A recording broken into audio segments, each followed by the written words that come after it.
Happy Sunday, Happy Sunday. saudara-saudara.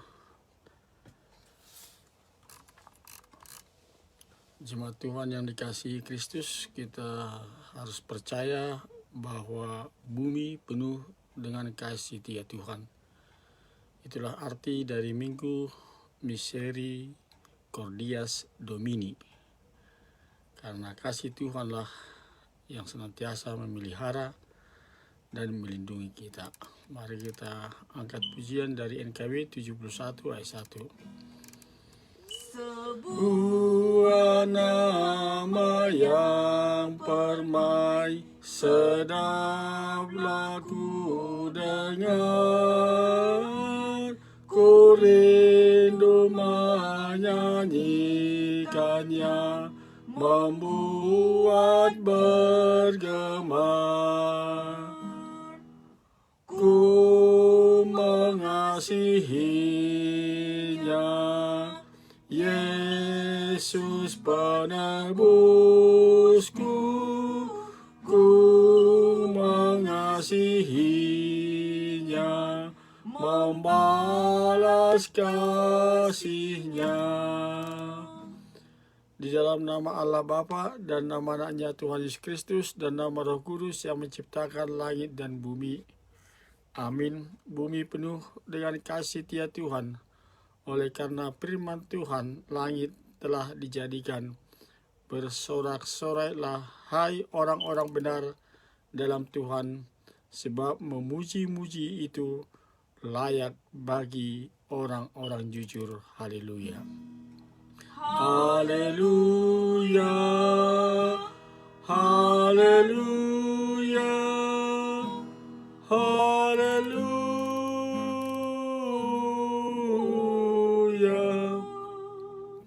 Marilah kita berdoa. Ya Tuhan Yesus Kristus, Tuhan kami mengucapkan terima kasih kepadamu karena Engkau telah menaklukkan dosa dan maut. Oleh karena kematian-Mu, Engkau telah menyinari kuburan kami, supaya kami berpengharapan yang hidup karena kebangkitan-Mu. Kami tidak takut lagi akan maut, karena Engkaulah pemimpin kami, dan kami adalah umat-Mu. Engkau telah memindahkan kami dari kegelapan kepada terang, dari maut kepada hidup. Oleh sebab itu, berilah kekuatan bagi kami memuji Engkau di dalam iman, hingga kemudian kami berada di sisi-Mu. Amin. Kita angkat pujian dari Kelinci 454 ayat 2.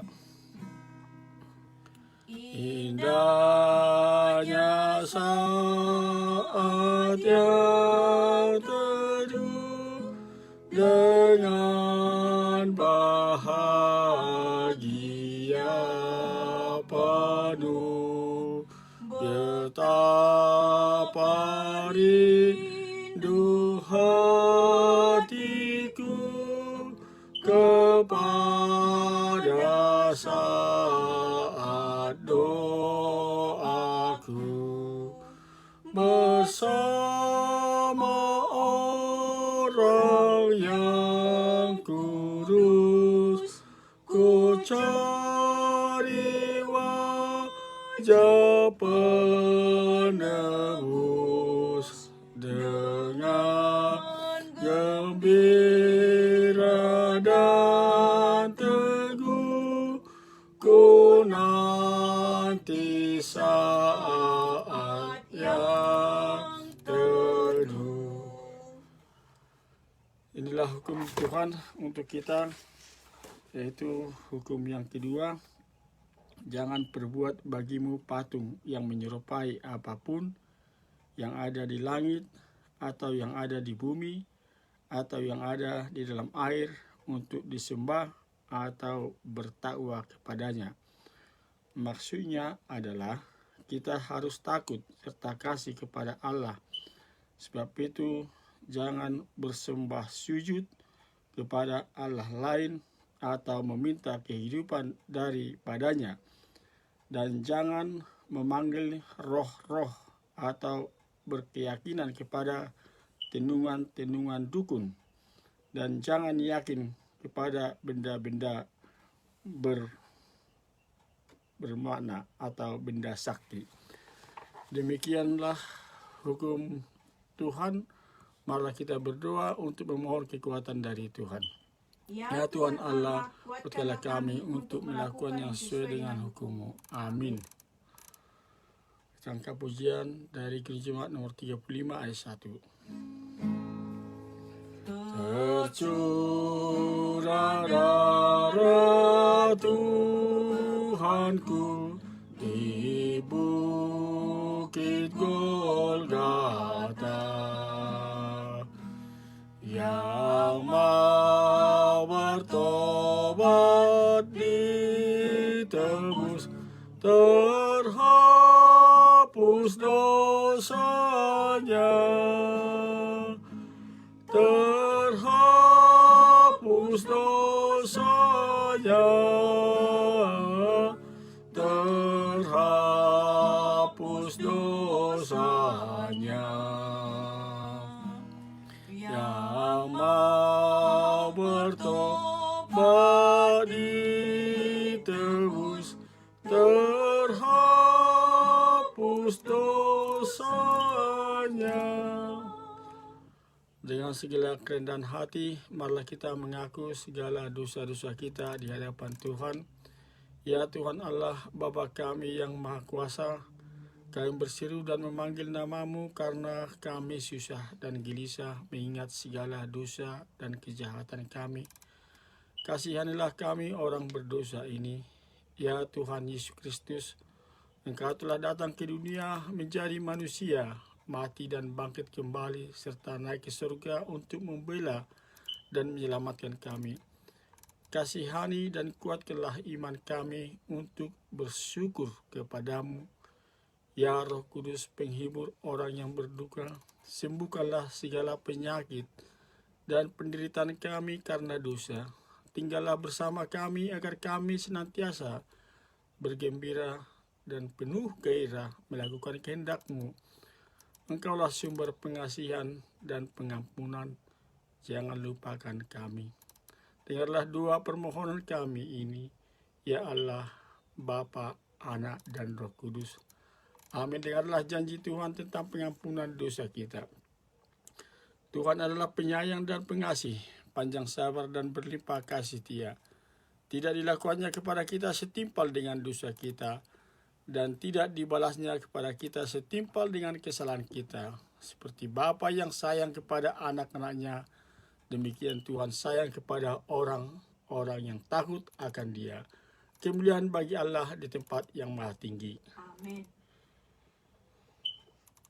Kita angkat pujian dari Gereja Jemaat 407 ayat 1. Tuhan, Kau gembala kami, tuntun kami domba-Mu. Berilah kami menikmati hikmat pengorbanan-Mu. Tuhan Yesus, Juru Selamat, kami ini milik-Mu. Tuhan Yesus, Juru Selamat, kami ini milik-Mu. Firman Tuhan yang menjadi epistel bagi kita pada Minggu Misericordias Domini ini tertulis dalam Kisah Para Rasul pasal 3 ayat 12-19. Petrus melihat orang banyak itu lalu berkata, "Hai orang Israel, mengapa kamu heran tentang kejadian itu? Dan mengapa kamu menatap kami seolah-olah kami membuat orang ini berjalan karena kuasa atau kesalehan kami sendiri? Allah Abraham, Ishak dan Yakub, Allah nenek moyang kita telah memuliakan hamba-Nya, yaitu Yesus yang kamu serahkan dan tolak di depan Pilatus. Walaupun Pilatus berpendapat bahwa ia harus dilepaskan. Tetapi kamu telah menolak yang kudus dan benar, serta menghendaki seorang pembunuh sebagai hadiahmu.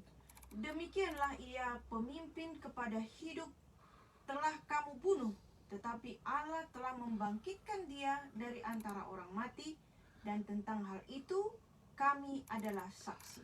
Dan karena kepercayaan dalam nama Yesus, maka nama itu telah menguatkan orang yang kamu lihat dan kamu kenal ini. Dan kepercayaan itu telah memberi kesembuhan kepada orang ini di depan kamu semua. Hai saudara-saudara, aku tahu bahwa kamu telah berbuat demikian karena ketidaktahuan, sama seperti semua pemimpin kamu. Tetapi dengan jalan demikian Allah telah menggenapi apa yang telah difirmankannya dahulu dengan perantaran nabi-nabinya, yaitu bahwa Mesias yang diutusnya harus menderita.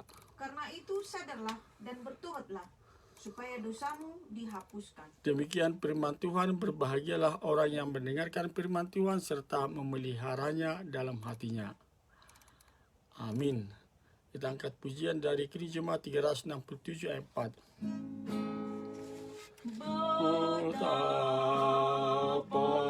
Betapakah mencari aku, hatimu rindu padaku, kau raih aku kepadamu, membuat aku milikmu. Diriku sudah kau kasihi, kayu Allah yang aku pilih.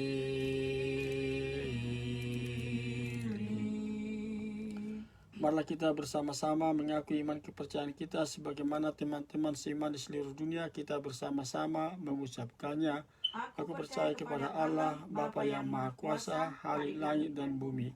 Aku percaya kepada Yesus Kristus, anak yang tunggal Tuhan kita, yang dikandung daripada Roh Kudus, lahir dari anak darah Maria, yang menderita sengsara di bawah pemerintahan Pontius Pilatus, disalibkan, mati dan dikuburkan, yang turun ke dalam kerajaan maut, pada hari yang ketiga bangkit pula dari antara orang mati, naik ke surga, duduk di sebelah kanan Allah, Bapa yang Maha Kuasa. Dari sana akan datang kelak untuk menghakimi orang yang hidup dan yang mati. Aku percaya kepada Roh Kudus dan adanya satu gereja yang kudus, persekutuan orang kudus, pengampunan dosa, kebangkitan daging, dan hidup yang kekal. Amin. Saudara-saudara, kita angkat pujian sebelum kita mendengarkan khotbah, yaitu ini Jemaat 400 ayat 1.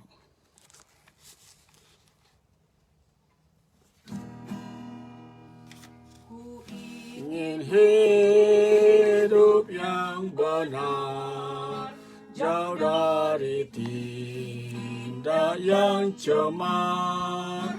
Umat kudus memanggilku ke tempat tinggi dan teguh.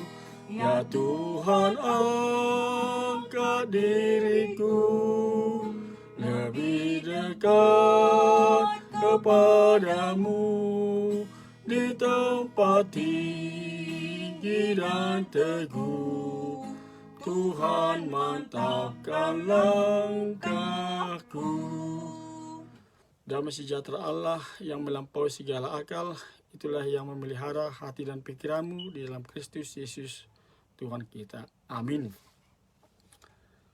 Saudara-saudara, inilah khotbah untuk kita dari Mazmur 106 ayat 1 sampai 5. Demikian bunyinya. Haleluya, bersyukurlah kepada Tuhan sebab Ia baik, bahwasanya untuk selama-lamanya kasih setianya. Siapakah yang dapat memberitahukan keperkasaan Tuhan, memperdengarkan segala pujian kepadanya? Berbahagialah orang-orang yang berpegang pada hukum, yang melakukan keadilan di segala waktu. Ingatlah aku, ya Tuhan, demi kemurahan terhadap umat-Mu. Perhatikanlah aku demi keselamatan daripadamu, supaya aku melihat kebaikan pada orang-orang pilihan-Mu, supaya aku bersukacita dalam sukacita umat-Mu, dan supaya aku bermegah bersama-sama milik-Mu sendiri.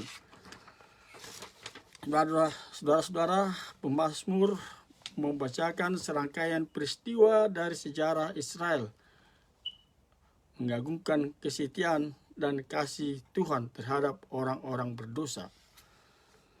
Dalam Mazmur 106 ini, tema yang diulangi adalah kita menjauh dari Tuhan dan Tuhan menghukum kita. Jadi ini secara berulang-ulang, kita meninggalkan Tuhan dan Tuhan menghukum kita, tetapi kemudian kita diselamatkan. Tujuan khotbah ini untuk menggerakkan kita memuji, bersyukur kepada Tuhan atas belas kasihan Tuhan dan tidak mengutuk kegagalan manusia. Jadi berbicara tentang man's failure, God mercy. Kegagalan manusia, belas kasihan Tuhan. Itulah yang disampaikan nas khotbah ini kepada kita. Itulah makna Minggu Misericordias Domini. Bumi penuh dengan kasih setia Tuhan. Saudara-saudara, apakah Anda mengutuk manusia karena kegagalannya? Apakah Anda memuji Tuhan atas belas kasihannya? Ingatlah, ketika seorang Kristen menunjukkan belas kasihan kepada semua orang, ia mengalami pembebasan. Ini harus kita ingat, saudara-saudara. Ketika seorang Kristen menunjukkan belas kasihan kepada semua orang, ia mengalami pembebasan. Hal yang paling penyayang di dunia, Anda tahu siapa?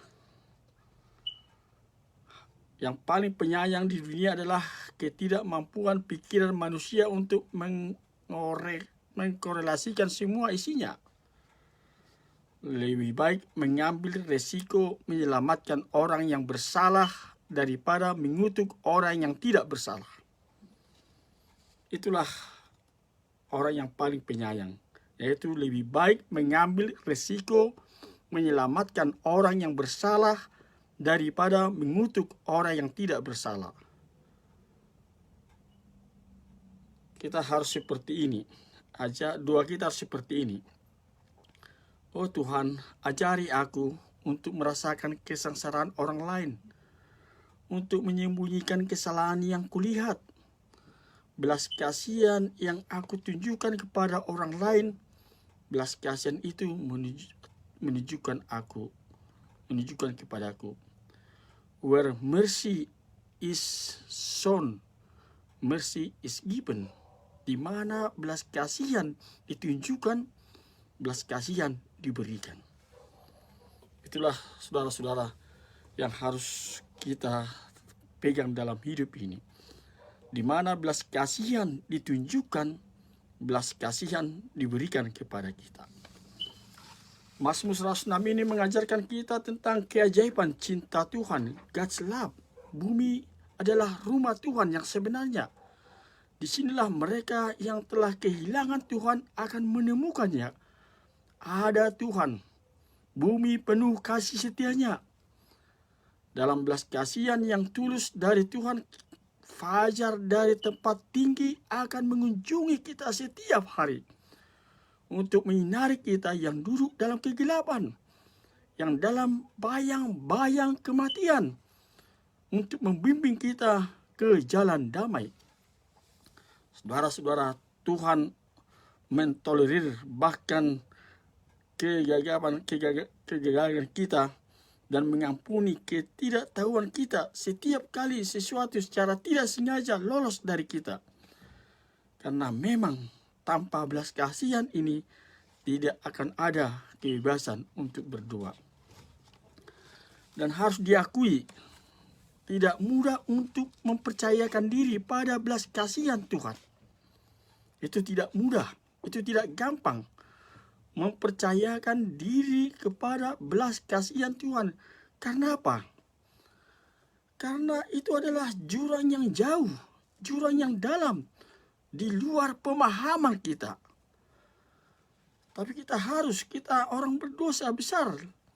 Lebih baik saudara-saudara pergilah kepada Yesus. Dia suka Anda mengatakan kepadanya hal ini. Aku orang berdosa, aku sudah meninggalkan engkau. Yesus, dia lupa. Dia memiliki kapasitas yang sangat khusus untuk melupakan segala kegagalan kita. Dia lupa. Dia akan memeluk Anda. Dia hanya berkata kepada Anda, aku juga tidak mengutuk Anda. Pergi dan jangan berbuat dosa lagi. Saudara-saudara, pemazmur membuka dengan seruan untuk memuji. Haleluya, bersyukurlah kepada Tuhan sebab Ia baik. Bahwasanya selama-lamanya kasih setianya. Saudara-saudara, ini adalah panggilan untuk memuji Tuhan secara khusus. Yaitu tentang memuji kesetiaan, rahmat dan belas kasihan Tuhan yang berlimpah-limpah. Kalau dunia ini hanya memberikan hanya sekali saja, tapi Tuhan akan memberikan selama-lamanya kasih setia, rahmat dan belas kasihan Tuhan berlimpah-limpah. Pemazmur dalam ayat berikutnya berbicara banyak tentang dosa, banyak tentang kesalahan orang Israel. Tetapi harapan besar Mazmur ditemukan dalam kebaikan, ditemukan dalam kasih karunia, kesetiaan, dan kasih Tuhan.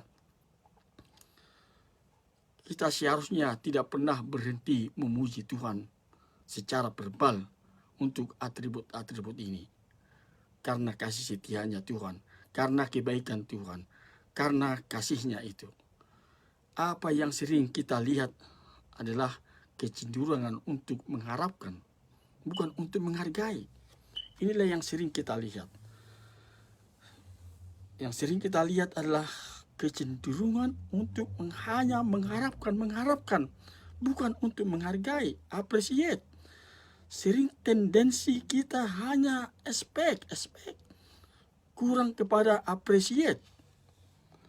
Saudara-saudara, mengakui kebaikan yang sudah Anda miliki dalam hidup Anda adalah pondasi untuk semua kelimpahan yang akan diberikan kepada kita. Biasakan untuk memberitahu orang terima kasih.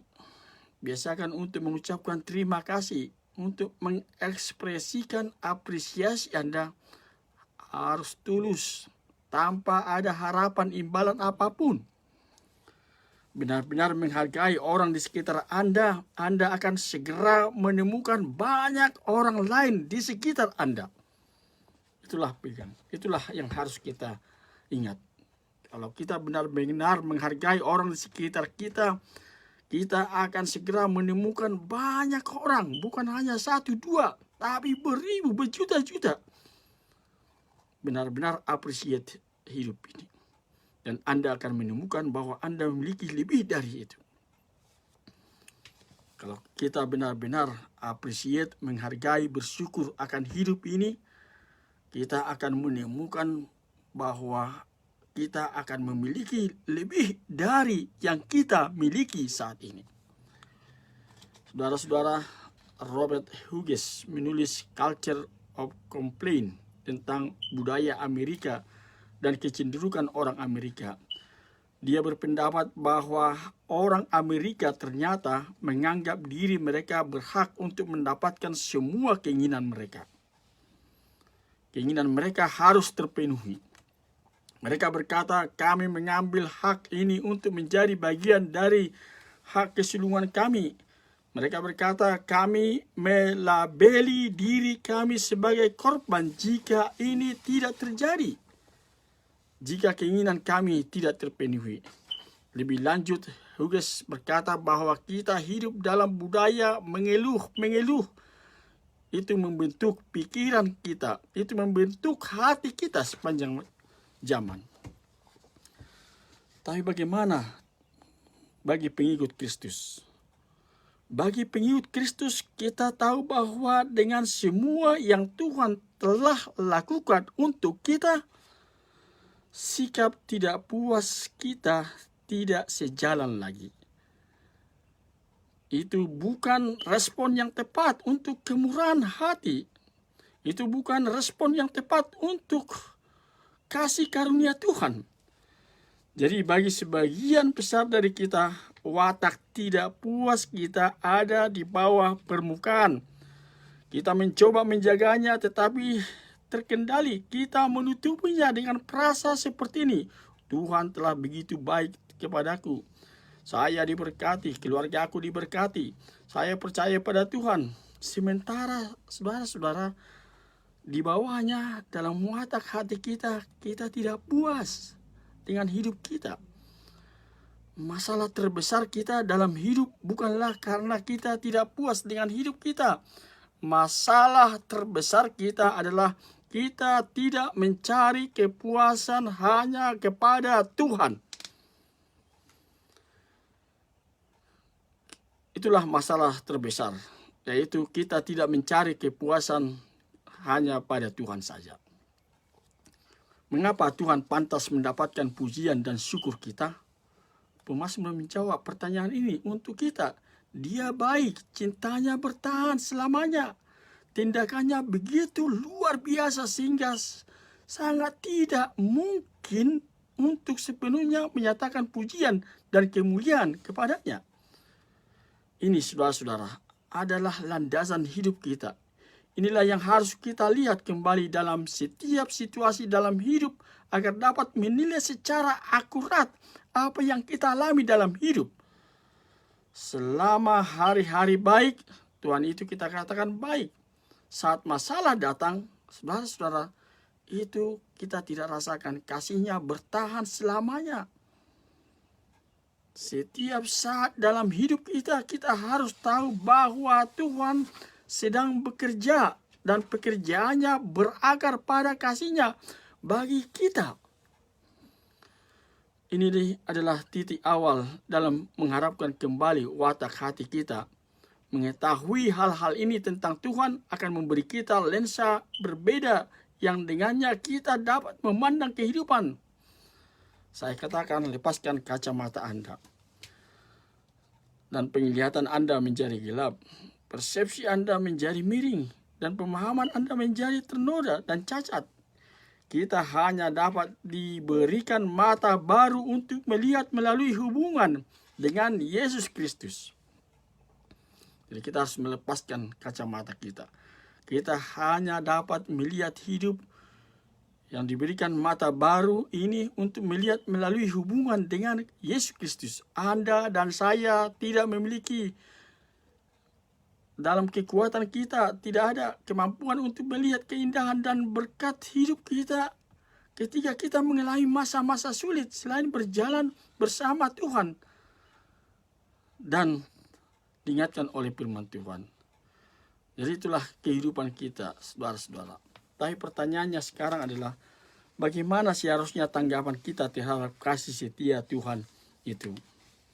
Pemazmur mengajarkan kita pelajaran yang sangat penting. Ia mengajarkan kita bahwa orang Kristen menyembah, memuliakan Tuhan tidak hanya dengan bibir, lips mereka.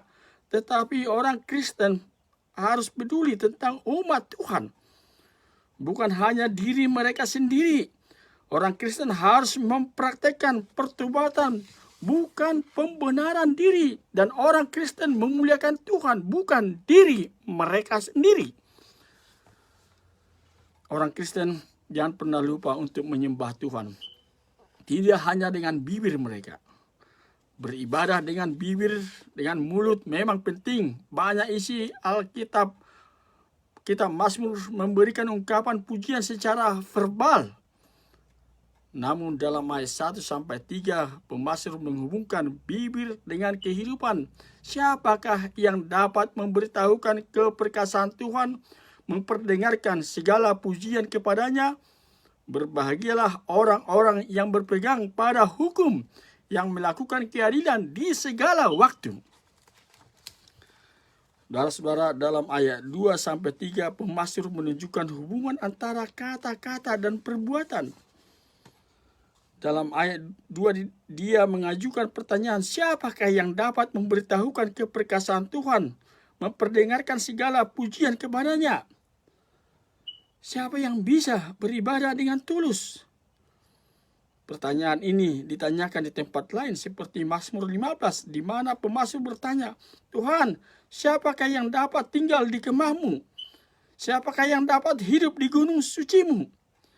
Inilah jawabannya. Dia yang berjalan tanpa cela dan melakukan apa yang benar dan mengatakan kebenaran dalam hatinya.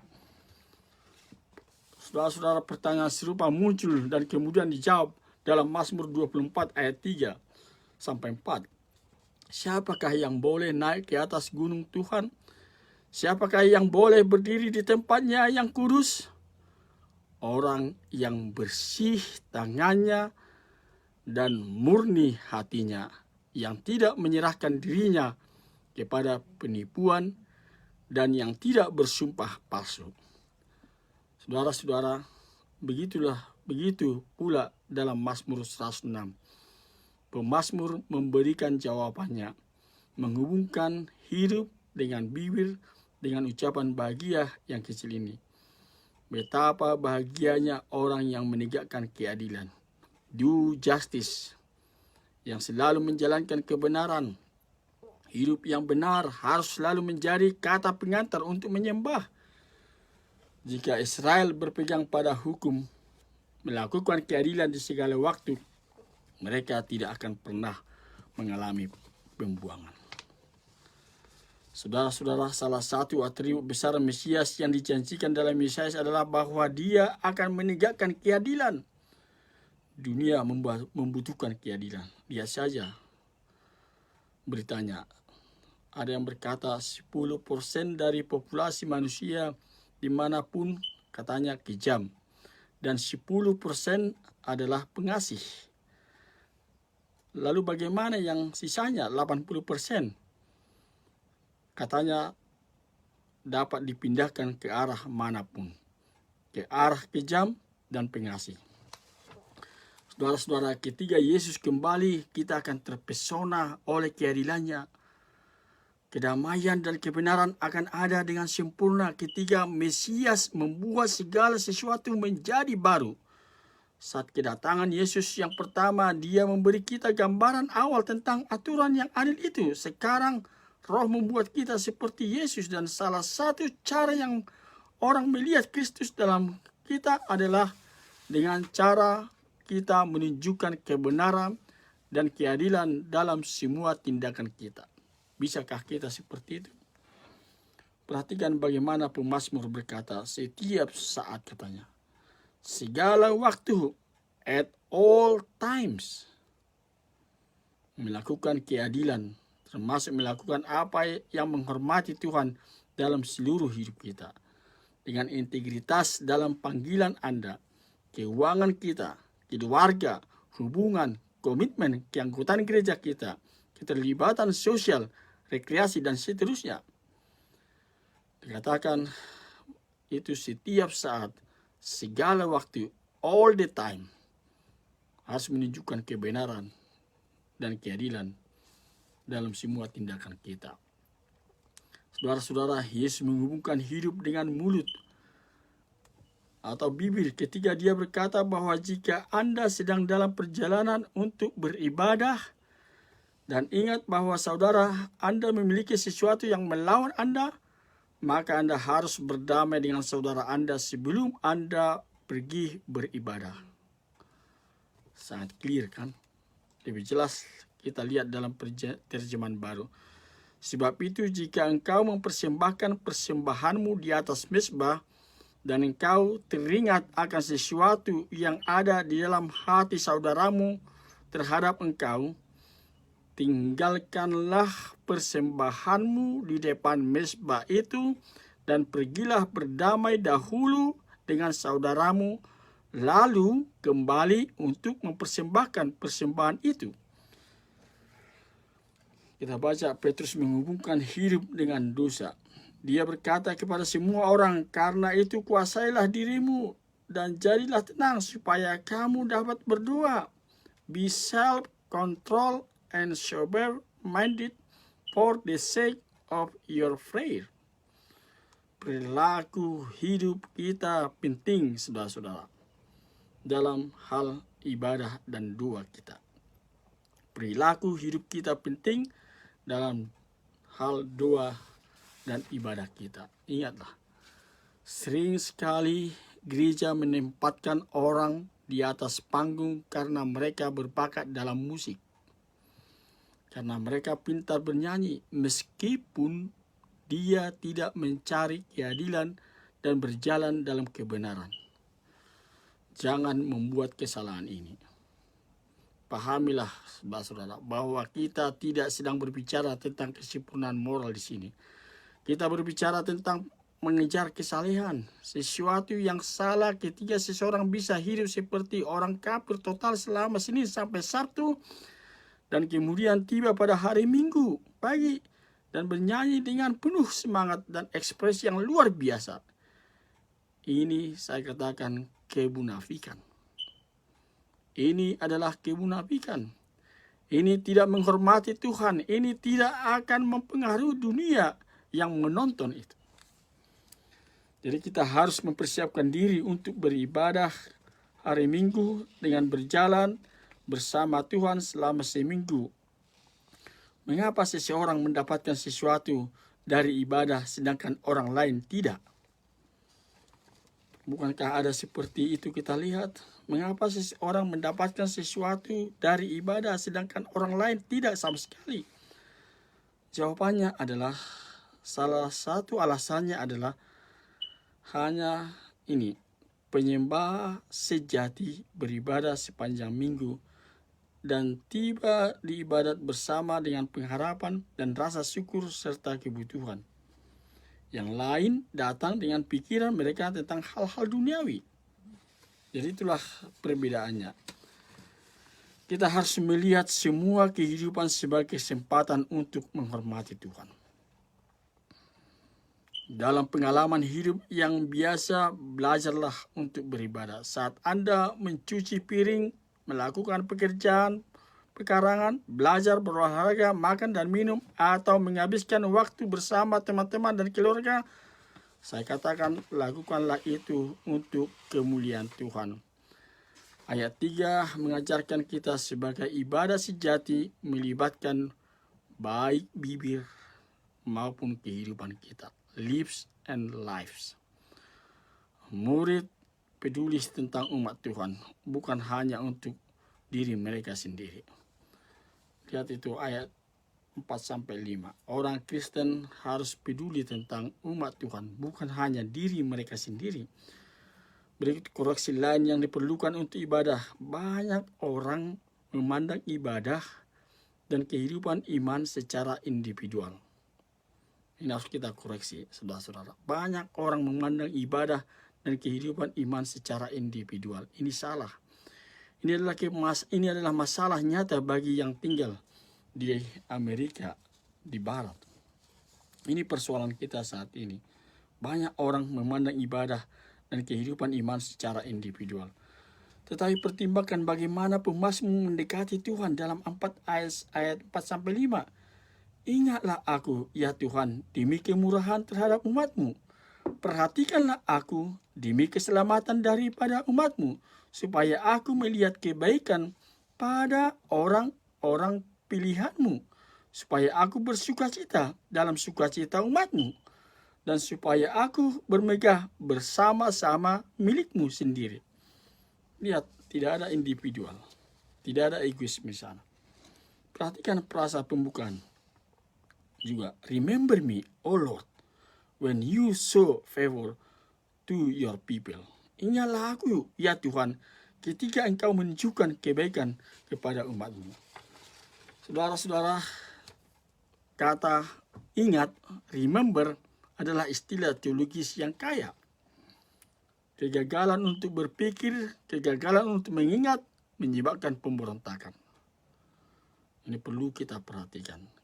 Bila kita gagal untuk mengingat, ini akan menyebabkan pemberontakan. Israel dipanggil untuk mengingat pembebasannya dari Mesir. Mereka dipanggil untuk mengingat siapa mereka.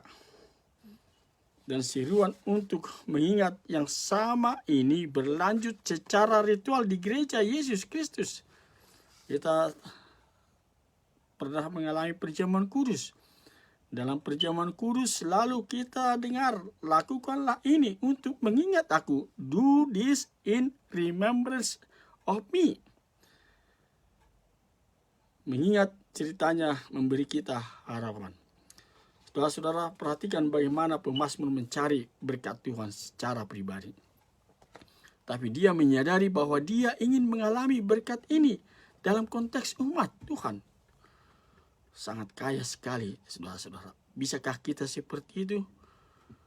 Mencari berkat Tuhan secara pribadi, tetapi dia menyadari bahwa dia ingin mengalami berkat ini dalam konteks umat Tuhan. Dalam komunal, corporate. Dia bukan mistikus yang terisolasi. Dia menyadari bahwa dia adalah peserta bagian dalam kisah umat yang sedang berlangsung. Dan dia mencari perkenanan Tuhan secara pribadi mengingat realitas kebersamaan itu. Saudara-saudara, dalam konteks ini dia mungkin melihat ke depan untuk pembebasan dari pengasingan. Jika pembebasan datang, maka akan ada berkat, sukacita, dan kemuliaan yang diperbarui. Banyak orang Kristen yang belum diajari tentang sifat komunal dari iman, atau mereka yang menolak untuk tunduk padanya. Sebagian besar pengajaran hari ini adalah tentang berkat Tuhan bagi individu dengan kesehatan, kekayaan, dan kemurahan. Saya katakan, saudara-saudara, itu adalah kombinasi mematikan dari Injil palsu dan konsumerisme individualistis.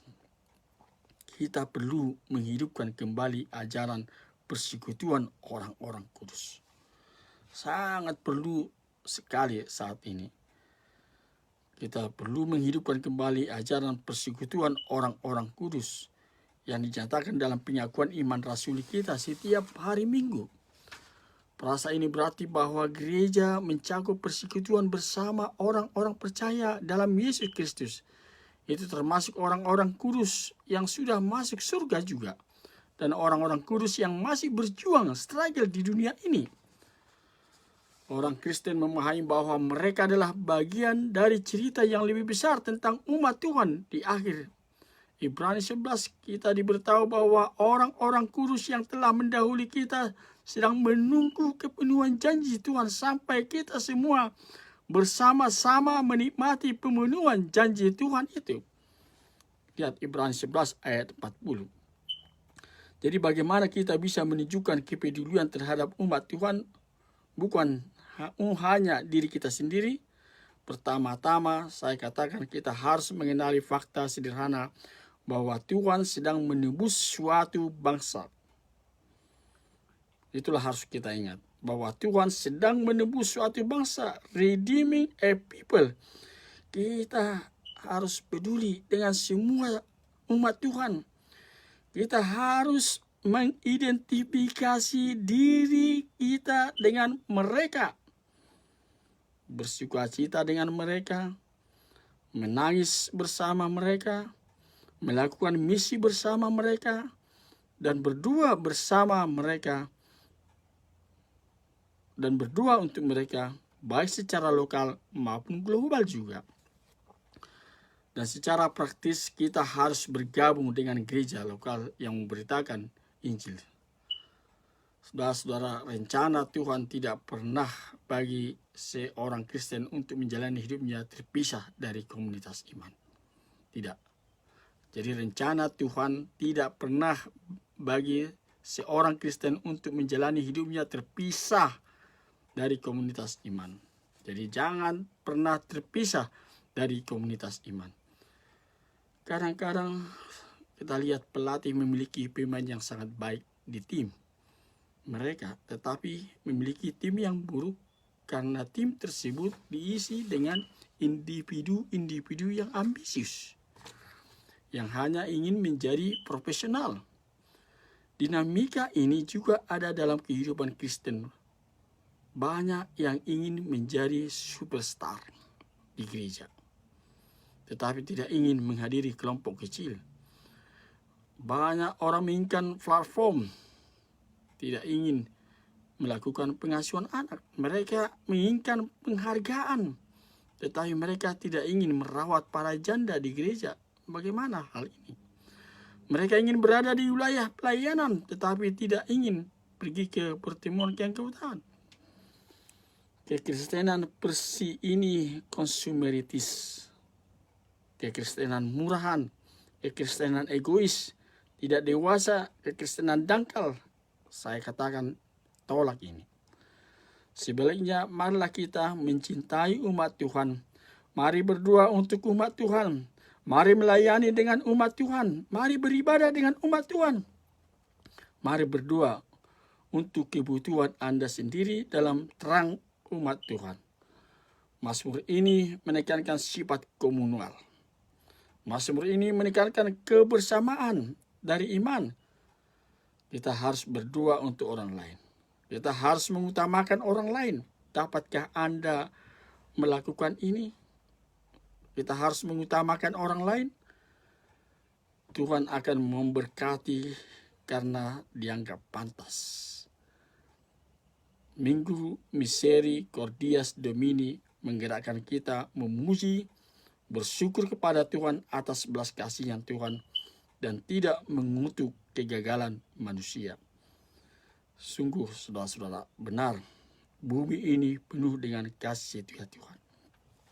Bisakah kita katakan benar bumi ini penuh dengan kasih setia Tuhan? Apakah Anda mengutuk manusia karena kegagalannya di bumi ini? Atau apakah Anda memuji Tuhan atas belas kasihannya? Ingatlah, ketika seorang Kristen menunjukkan belas kasihan kepada semua orang, ia mengalami pembebasan. Saya katakan sekali lagi, ingatlah, ketika seorang Kristen menunjukkan belas kasihan kepada semua orang, ia mengalami pembebasan. Amin. Mari kita akhiri ibadah kita dengan bernyanyi dari NKW nomor 3:1. Terpujilah Allah, hikmat-Nya besar, begitu kasih-Nya untuk dunia cemar, sehingga diberilah Putranya kudus, mengangkat manusia serta menebus. Pujilah, pujilah, buatlah dunia bergemar, bergemar, mendengar suaranya. Dapatkanlah Allah demi Putranya, beri puji padanya sebab hikmat-Nya. Marilah kita berdoa untuk menyerahkan persembahan kita kepada Tuhan. Ya Allah, Bapa kami yang di surga, kami mengaku bahwa Tuhan adalah sumber dari segala karunia yang melimpah dalam kehidupan kami masing-masing. Sebagian daripada karunia itu kami serahkan kembali sebagai persembahan kepada Tuhan. Terimalah dan berkatilah persembahan umat-Mu ini, agar dapat kami pergunakan untuk pekerjaan dan pelayanan kerajaan Tuhan di dunia ini. Bukalah hati kami untuk mengenal betapa banyak berkat dan karunia yang kami peroleh dari Tuhan, supaya kami senantiasa bersyukur kepadamu di dalam nama Yesus Kristus Tuhan kami. Amin. Tuhan karuniamu, roh dan jiwaku semua, nyawa juga hidupku, harta milikku semua, ku serahkan padamu untuk selama-lamanya. Bapa kami yang di surga, dikuduskanlah namamu, datanglah kerajaanmu, jadilah kehendakmu di bumi seperti di surga. Berikanlah kami pada hari ini makanan kami yang secukupnya, dan ampunilah kami akan kesalahan kami, seperti kami juga telah mengampuni orang yang bersalah kepada kami. Dan janganlah membawa kami dalam pencobaan, tetapi lepaskanlah kami daripada yang jahat. Karena Engkau punya kerajaan dan kekuasaan dan kemuliaan sampai selama-lamanya.